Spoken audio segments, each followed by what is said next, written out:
Assalamualaikum warahmatullahi wabarakatuh. Shalom, Om Swastiastu, Namo Buddhaya, salam kebajikan, Rahayu.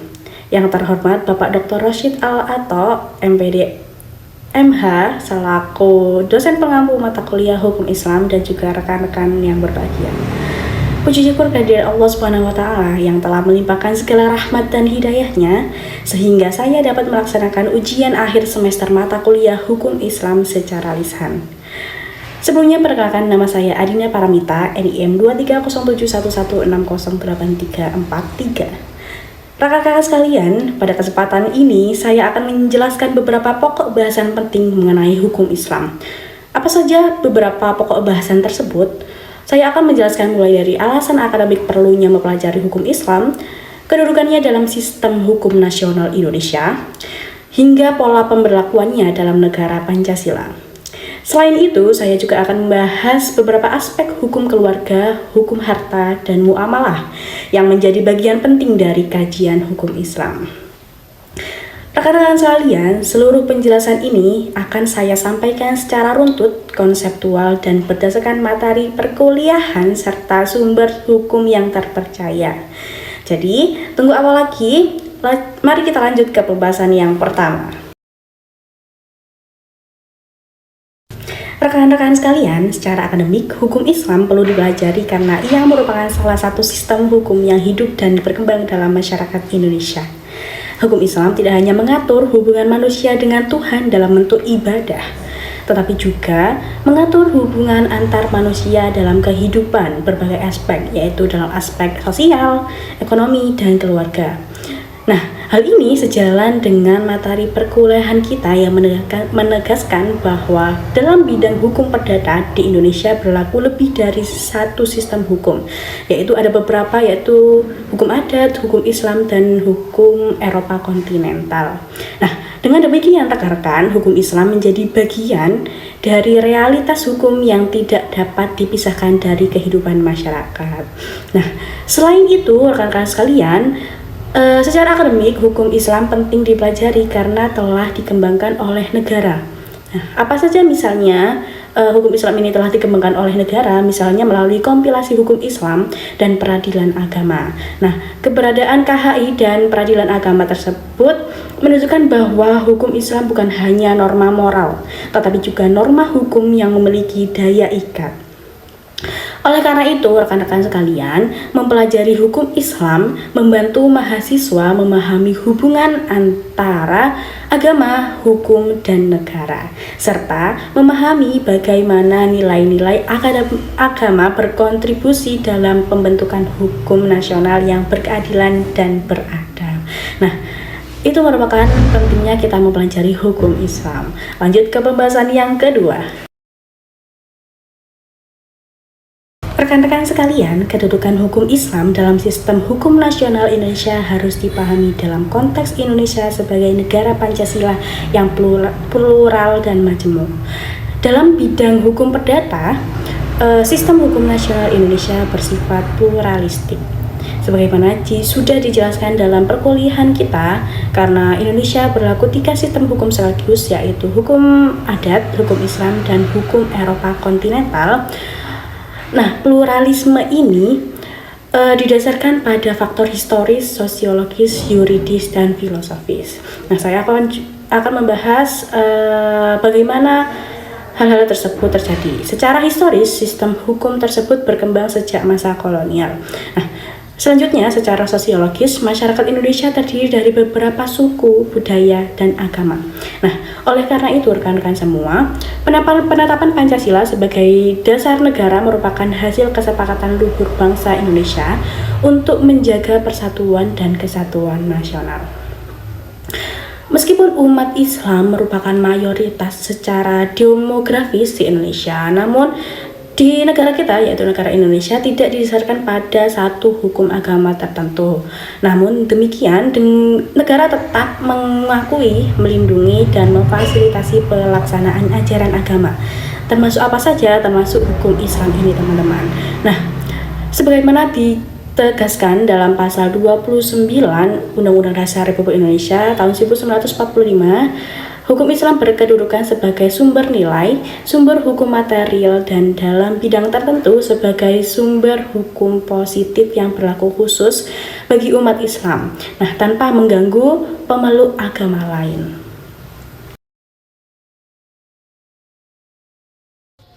Pola pemberlakuan hukum Islam dalam sistem hukum nasional Indonesia merupakan bentuk nyata dari pengalaman Pancasila, terutama yaitu sila pertama ketuhanan yang Maha Esa. Berdasarkan materi yang sudah kita dapatkan, pemberlakuan hukum Islam dilakukan secara berbeda-beda sesuai dengan bidang hukumnya. Nah, dalam bidang ibadah seperti syahadat, sholat, puasa, zakat, dan haji. Hukum Islam berlaku secara otomatis bagi setiap individu muslim tanpa campur tangan negara. Nah, apa peran negara dalam hal ini? Negara hanya berperan dalam memberikan dukungan administratif dan fasilitas. Misalnya melalui undang-undang tentang wakaf, zakat, dan penyelenggaraan ibadah haji. Selanjutnya ada dalam bidang muamalah atau perdata seperti perkawinan, waris, wakaf, dan ekonomi syariah. Hukum Islam ini diberlakukan melalui dua pendekatan, teman-teman. Nah, yang pertama diberlakukan khusus bagi umat Islam melalui peraturan perundang-undangan, teman-teman. Nah, apa contohnya pendekatan melalui peraturan perundang-undangan ini? Seperti Undang-Undang Perkawinan dan kompilasi hukum Islam. Yang kedua, pendekatan ini diberlakukan secara umum dengan cara mengaktualisasi nilai-nilai Islam di undang-undang nasional tanpa mencantumkan identitas keislaman. Nah, rekan-rekan sekalian, sementara itu dalam bidang jinayah atau pidana, hukum Islam ini tidak dilakukan secara formal ya rekan-rekan, melainkan dijadikan sumber nilai prinsip dalam pembentukan hukum pidana nasional demi menjaga keadilan dan persamaan di hadapan hukum. Tujuan utama diturunkannya hukum Islam adalah untuk menjaga kemaslahatan hidup manusia yang dalam kajian fikih dikenal dengan istilah maqasid al-syariah. Salah satu tujuan penting tersebut adalah pelindungan terhadap harta dan keturunan. Dalam konteks pelindungan harta, rekan-rekan, hukum Islam menetapkan berbagai aturan yang bertujuan menjaga kepemilikan harta agar diperoleh dan digunakan secara sah, adil, dan bertanggung jawab. Nah, oleh karena itu rekan-rekan, Islam melarang perbuatan-perbuatan yang merusak sistem ekonomi dan merugikan orang lain. Apa saja contoh sistem ekonomi yang merusak ekonomi dan merugikan orang lain? Seperti pencurian, penipuan, riba, serta pengambilan harta secara batil, sebagaimana ditegaskan dalam Al-Quran. Nah, selain larangan, hukum Islam juga mengatur mekanisme distribusi harta melalui zakat, waris, dan wakaf. Agar apa rekan-rekan? Agar harta tidak menumpuk pada kelompok tertentu, melainkan dapat memberi manfaat sosial yang lebih luas. Nah, sementara itu, mengenai perlindungan terhadap keturunan diwujudkan melalui pengaturan yang ketat dalam hukum perkawinan, larangan zina, penetapan nasab, serta pengaturan wali nikah. Aturan-aturan ini bertujuan untuk menjaga kehormatan keluarga, memastikan kejelasan garis keturunan, dan melindungi hak-hak anak. Dengan adanya perlindungan terhadap harta dan keturunan, hukum Islam ini berfungsi menjaga stabilitas sosial dan moral masyarakat, sehingga kehidupan manusia dapat berlangsung secara tertib, bermartabat, dan berkeadilan.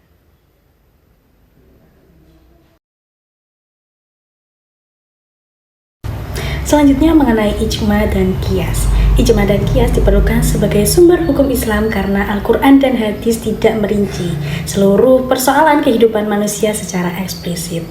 Meskipun Al-Quran dan hadis merupakan sumber utama hukum Islam, keduanya lebih banyak memuat prinsip-prinsip dasar dan ketentuan umum.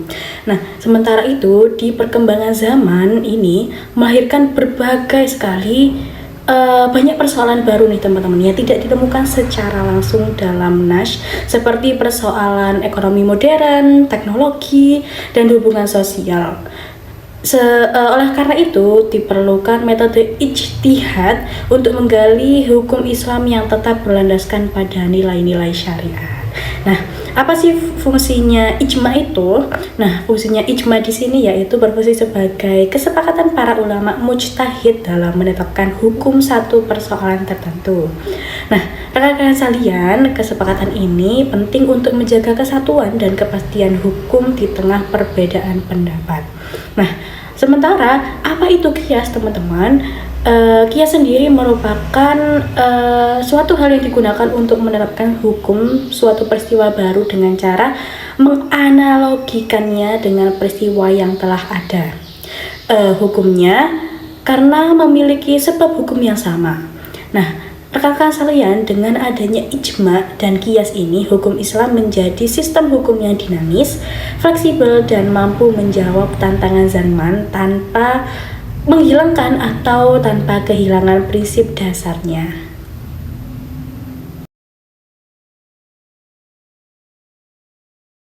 Dalam hukum Islam, wali nikah merupakan salah satu rukun perkawinan yang menentukan sah atau tidaknya perkawinan seorang perempuan.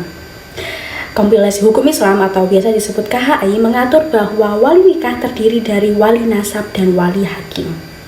Wali nasab merupakan wali yang memiliki hubungan darah dengan calon mempelai perempuan dengan urutan dimulai dari ayah kandung, kemudian kakek dari pihak ayah, kemudian saudara laki-laki kandung, saudara laki-laki seayah, paman, dan seterusnya. Apabila seluruh wali nasab tersebut tidak ada, tidak memenuhi syarat atau tidak dapat menjalankan perwaliannya, maka perwalian tersebut akan beralih kepada wali hakim. Dalam kasus anak perempuan yang lahir di luar perkawinan, kompilasi hukum Islam menegaskan bahwa anak tersebut hanya memiliki hubungan nasab dengan ibu dan keluarga ibunya. Nah, oleh karena itu nih teman-teman, ayah biologis tidak memiliki hak menjadi wali nikah. Dalam kondisi ini, wali nikah yang sah adalah wali hakim yang ditunjuk oleh negara. Nah, apa tujuan dari ketentuan ini, teman-teman? Ketentuan ini bertujuan menjaga kejelasan nasab, kepastian hukum, dan tertib administrasi perkawinan dalam masyarakat.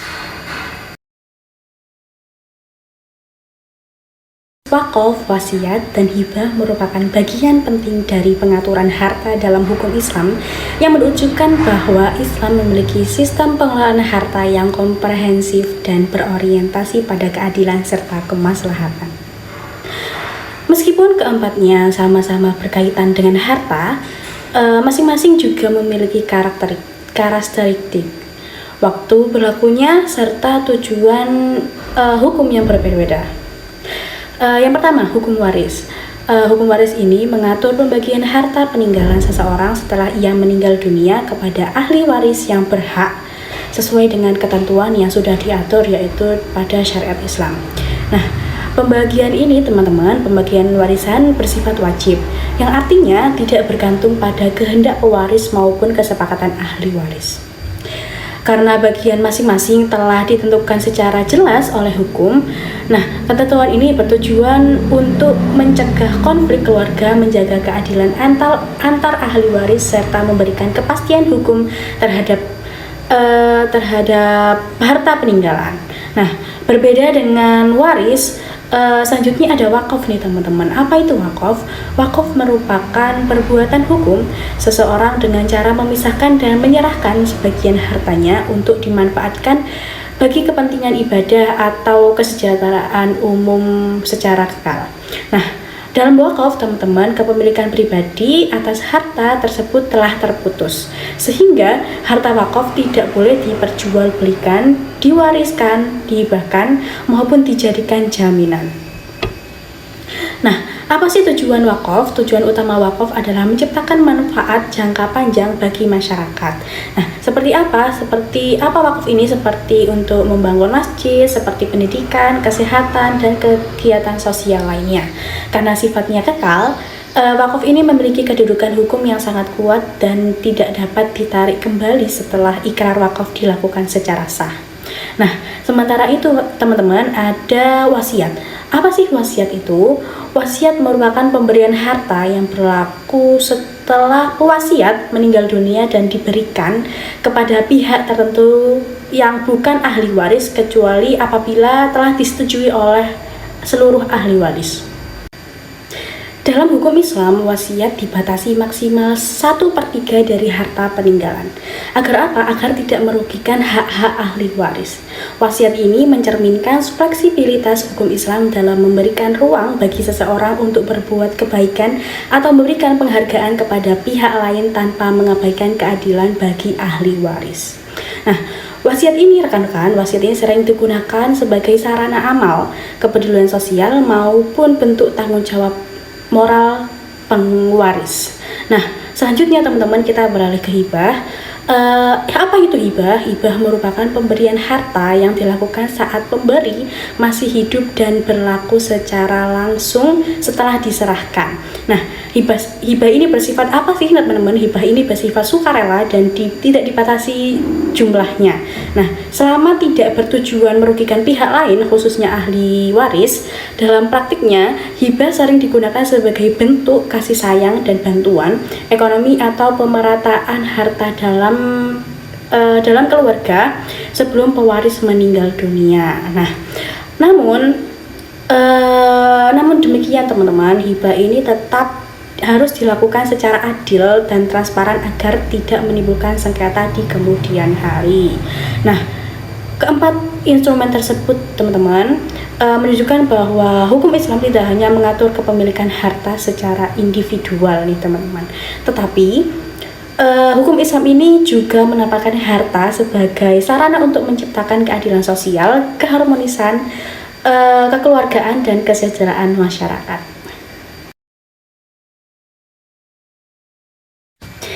Selanjutnya, dalam hukum waris Islam, ketentuan mengenai bagian anak perempuan diatur secara jelas dan tegas dalam Al-Quran dan tidak ditegaskan kembali dalam kompilasi hukum Islam atau KHI.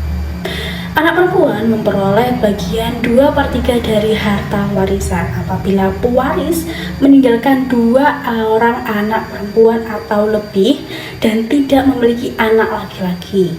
Nah, ketentuan ini rekan-rekan menunjukkan bahwa hukum Islam memberikan pelindungan ekonomi yang kuat terhadap perempuan, khususnya dalam kondisi tertentu.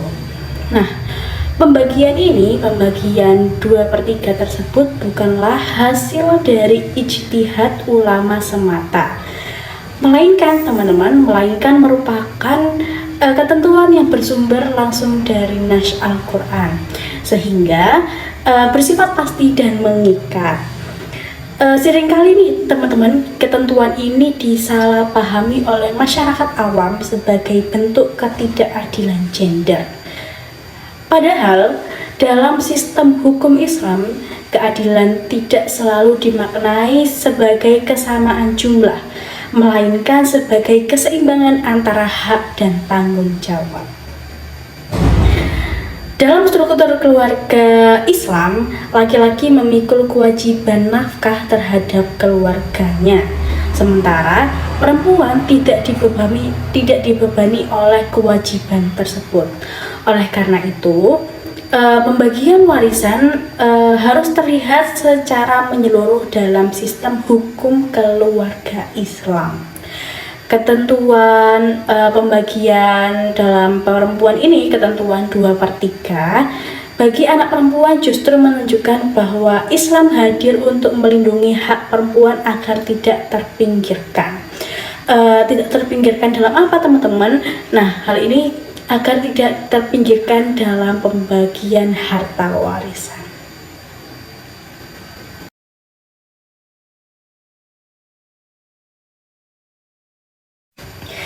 Gugatan terhadap harta yang telah diwakafkan oleh orang yang telah meninggal seringkali terjadi akibat kombinasi faktor hukum, sosial, dan ekonomi.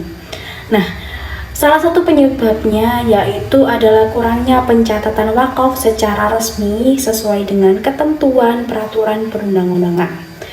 Di sini rekan-rekan, banyak sekali wakaf yang dilakukan secara hanya lisan secara omongan atau hanya berdasarkan kepercayaan masing-masing tanpa ada akta ikrar wakaf dan tanpa pencatatan lembaga yang berwenang atau hitam di atas putih. Nah, apa akibatnya? Akibatnya setelah wakaf meninggal dunia, pewakaf meninggal dunia, status hukum harta tersebut menjadi tidak jelas dan rawan dipersoalkan oleh ahli waris. Selain itu, rendahnya pemahaman hukum wakaf di kalangan masyarakat juga menjadi faktor penting nih teman-teman. Sebagian ahli waris menganggap bahwa harta wakaf masih termasuk dalam harta warisan. Padahal dalam hukum Islam dan kompilasi hukum Islam atau KHI telah ditegaskan bahwa wakaf bersifat kekal dan tidak dapat ditarik kembali. Nah, faktor yang lain yaitu faktor ekonomi teman-teman. Faktor ekonomi ini juga tidak bisa diabaikan, terutama ketika nilai tanah wakaf menjadi meningkat secara signifikan. Kondisi ini sering mendorong ahli waris untuk menggugat wakaf demi kepentingan materi. Nah, meskipun secara hukum perbuatan tersebut bertentangan oleh prinsip wakaf, oleh karena itu negara melalui regulasi wakaf berperan penting dalam menjamin kepastian hukum wakaf dan mencegah konflik antar ahli waris.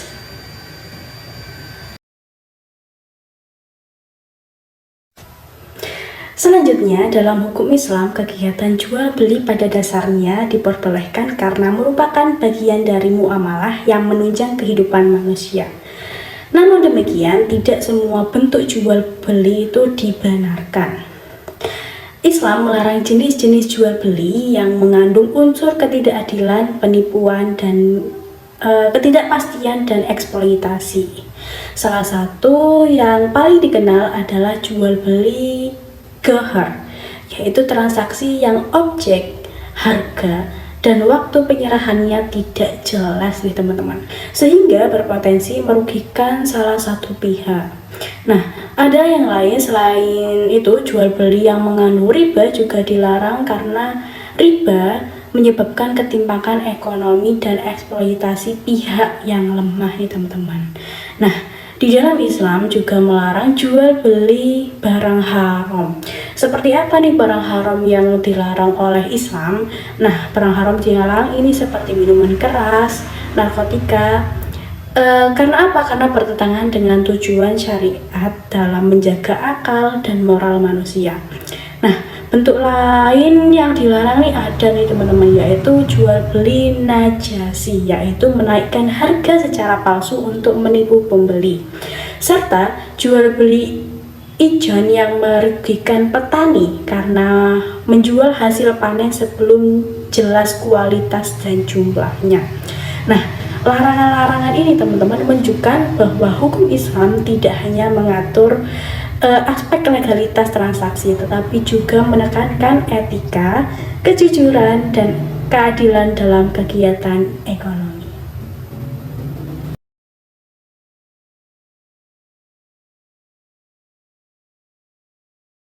Selanjutnya, dalam sistem keuangan Islam, praktik bunga atau riba dilarang karena dipandang bertentangan dengan prinsip keadilan dan kemanusiaan.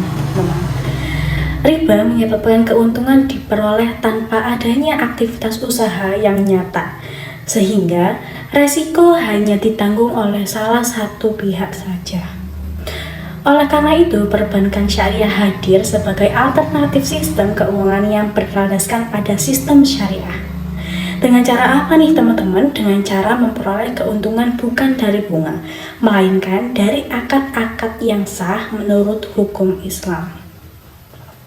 Nah, apa prinsip yang digunakan dalam perbankan syariah nih teman-teman? Prinsip yang utama yang digunakan dalam perbankan syariah adalah keadilan, transparansi, dan pembagian resiko secara proporsional antara bank dan nasabah. Salah satu mekanisme utama dalam perbankan syariah adalah akad bagi hasil, seperti mudharabah dan musyarakah. Nah, yang pertama, dalam akad mudharabah, nasabah bertindak sebagai pemilik modal, sementara bank bertindak sebagai pengelola usaha. atau sebaliknya tergantung dengan jenis produknya. Nah, keuntungan dibagi berdasarkan nasabah yang disepakati di awal. Sedangkan kerugiannya ditanggung sesuai posisi modal selama tidak ada unsur kelalaian dalam akad musyarakah. Dalam bank dan nasabah sama-sama menanamkan modal dan terlibat dalam usaha, sehingga keuntungan dan resiko dibagi secara adil. Nah, rekan-rekan sekalian, sistem ini mencerminkan nilai keadilan karena tidak ada pihak yang diuntungkan secara sepihak. Selain akad bagi hasil, perbankan syariah juga memperoleh keuntungan melalui akad jual beli. Seperti apa nih keuntungan dari akad jual beli ini, teman-teman? Seperti mudharabah. Nah, dalam akad mudharabah, bank membeli barang yang dibutuhkan nasabah, kemudian menjualnya kembali ke nasabah dengan harga yang telah ditambahkan margin nih, teman-teman. Nah, setelah itu keuntungan yang disepakati secara transparan di awal. Nah, margin ini bukan bunga ya, teman-teman. Disclaimer, margin ini bukan bunga karena tidak berubah selama masa akad dan tidak didasarkan pada waktu, melainkan pada transaksi jual beli yang nyata. Nah, selain itu, bank syariah juga menggunakan akad ijarah, teman-teman, atau sewa jasa, di mana bank memperoleh imbalan dari jasa yang diberikan, misalnya dalam pembiayaan aset. Teman-teman sekalian, dengan demikian keuntungan dalam perbankan syariah diperoleh dari aktivitas ekonomi real, bukan dari spekulasi uang atas uang.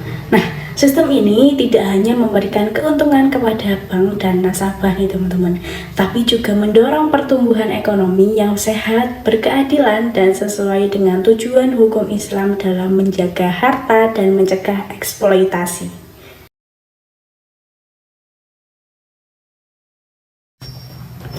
Selanjutnya, gadai syariah dan asuransi syariah merupakan bentuk penerapan prinsip-prinsip hukum Islam dalam bidang keuangan dan perlindungan sosial. Gadai syariah memiliki ciri utama berupa tidak adanya unsur riba, ghar, dan eksploitasi. Dalam gadai syariah, barang yang digunakan berfungsi semata-mata sebagai jaminan saja ya, teman-teman, bukan sebagai objek komersialisasi. Nah, pihak penerima gadai tidak diperkenankan mengambil manfaat dari barang gadai kecuali sebatas biaya jaminan pemeliharaan. Hal ini menunjukkan bahwa tujuan utama gadai syariah bukanlah menerima keuntungan sebesar-besarnya nih, teman-teman, melainkan membantu pihak yang membutuhkan dana dengan cepat.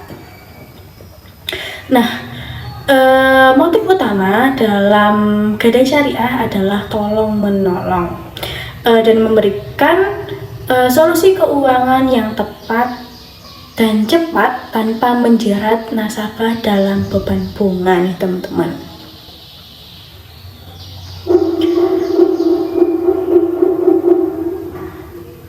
Nah, sementara itu, asuransi syariah memiliki ciri khas yang sangat berbeda dengan asuransi konvensional.